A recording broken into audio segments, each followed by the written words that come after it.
We are back in the Element Wealth Studios.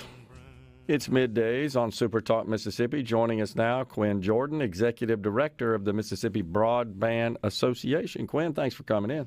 It's just great to be here, and I thank you for carving out some time for us. Absolutely. So you've got the first, I believe it's the first, Broadband Summit approaching. Tell us about that. So, yeah, we do. The Mississippi Broadband Association was tapped to be created back in January. January the 3rd was our official start date. And we started looking at ways that we could impact Mississippi and ensuring that we reach every home, at the end of those long gravel roads of Mississippi. And so the association was born out of necessity for helping the ISPs, the community colleges, the construction companies, the professional services all kind of come together and synergize efforts and resources to make sure that this ton of money that's coming to Mississippi gets optimized so that we can reach every citizen in Mississippi. And I tell you what, broadband is one of those things that second to when your air conditioner goes out because electricity's off, we're actually finding that people after disasters now, whenever either their electricity and their connectivity is cut, that they prefer to have their broadband back up even quicker than their electricity and because of connectivity. So that's who I am, and that's what we do. And yes, we have our first summit coming up May the 11th, which is tomorrow at Millsaps at the Christian Center, and just have a wide variety of topics, but mainly focusing on federal funding that's ahead of this broadband expansion as well as workforce development. So explain to our audience, if you would, Quinn, the distinction between the Broadband Association and the BEAM office, which Sally Doty is the director of. Yes, and so Sally jokingly says that she has to count beans and I get to have fun. So that's the quick statement. The long statement is that Sally is over the federal funding that comes from the federal agencies, CPF, which is Capital Project Funds, which is coming next, and then you've got the BEAD money that's coming in the next 12 to 18 months, and that money is going to be coming to the state, and Sally has oversight of that money, making sure that it's invested properly in our state, that it's awarded to the ISPs, and she has to do all kind of legwork in the front. Their office is extremely busy, and Sally and them are doing a great job of mapping kind of where we are now, and making sure that the FCC maps and their maps and the providers' maps kind of all talk together and make sure that we're representing, because this money that's coming down, the CPF and BEAD money, is the state has agreed and is looking at only using that money to reach the unserved and the woefully underserved, secondly. And so whenever this money, the SEEP Capital Project Funds, which is hopefully is going to be announced very soon for the state of Mississippi, comes down, Sally and them will administer that grant, making sure that it's awarded, but also that the ISPs are staying in compliance. So they have a great relationship with Horn here in Jackson is the accounting service that Sally and them are using, and making sure that as these ISPs start building out these networks, that they're following federal procurement laws. And so Sally and them have their plate tremendously full with just making sure that we don't have clawback of this federal money that's coming down.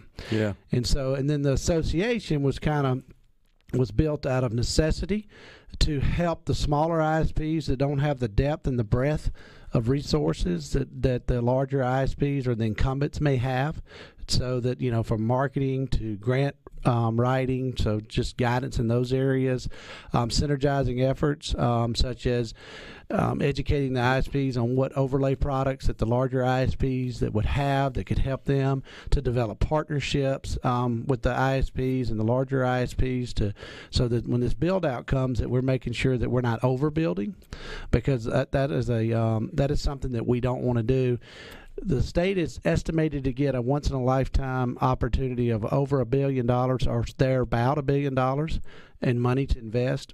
And every dollar that comes is going to go to making sure that we do not overbuild anywhere. So if there's an area that's already having service, let's just say that if you're in the Jackson metro area and you've already got service to your home, and the map says you have service to your home, then we'll make sure that, Sally, then we'll make sure that that money is not going to an area, to an ISP that's bidding on an area that already has that, so that we're ensuring that we're reaching those very rural areas like Southwest Mississippi that has a tremendous gap. Who are your members? All right, so our members, so we're a new association. So what we're doing is, this is our first event coming up again tomorrow, May the 11th at Millsaps, and we're launching the membership program. Now, our sponsors, we've got a long list of sponsors for the event, but we have not launched our membership yet. And Okay. we did that strategically, because we wanted to let our members see the value add of the association and the type of services that we're going to offer, such as the summits and the talks and the people that we're going to bring in. But, Nokia and AT&T jumped right on board and is our top level sponsors for this event. And then Unity Fiber, Comcast, Unitech Global Services really jumped in right behind them and said, hey, we want to make sure that we're a big part of this. And a lot of these individuals are also saying that they will become members of the association. C-Spire and Horn and Labaki. Do you know anything about Labaki? I do. It's a neat little company here in Jackson area that does VR. And VR is going to be the huge part of educational processes in the future, of allowing people such as tower technicians and fiber placement individuals to get that feel, for the first time, because they say the biggest dropout that we have in the educational process of training these individuals is when they finally get on the pole for the first time and they realize they're scared to death of their heights and they're out of the program, So Labaki is going to be there. Neil Schaefer, Farm Bureau Federation, Mississippi Farm Bureau Federation, Calix, Higginbotham Insurance, Ready.net, IoT Mobile, and then Encompass, Bank Plus, Sienna, BBG Geometrics, and the Fiber Broadband Association, which is the National Fiber Broadband Association, as well as Trustmark. So we've got a lot of great companies behind us because they realize that they want to help invest in the future of Mississippi, because they feel like, just like we do and just like Sally and them's office do as well, is that connectivity is the future of Mississippi, both in just quality of life, but also economics. So I know it's Sally's scope, her office's scope, but where do we stand right now in terms of, if there are any, what the data points are, the percentage of addresses that are lit up and have access to service of all addresses in the state? Where do we stand? Sally and them are actually right in the process of all those challenges, so I'm not going to give you an exact number, but what I will tell you is that Sally and them have a website. So if you go to Sally's website through the Beam office, and there's a map of Mississippi that shows the underserved and the unserved areas all over the state. So, for example, if you're listening in, you say, well, I don't know if my area is served or unserved. You can go to the map, and it shows it by the state of Mississippi in total, and Sally and them have done a great job through their group to hire Ready.net, that is doing tremendous reporting for the state to get a handle on the data.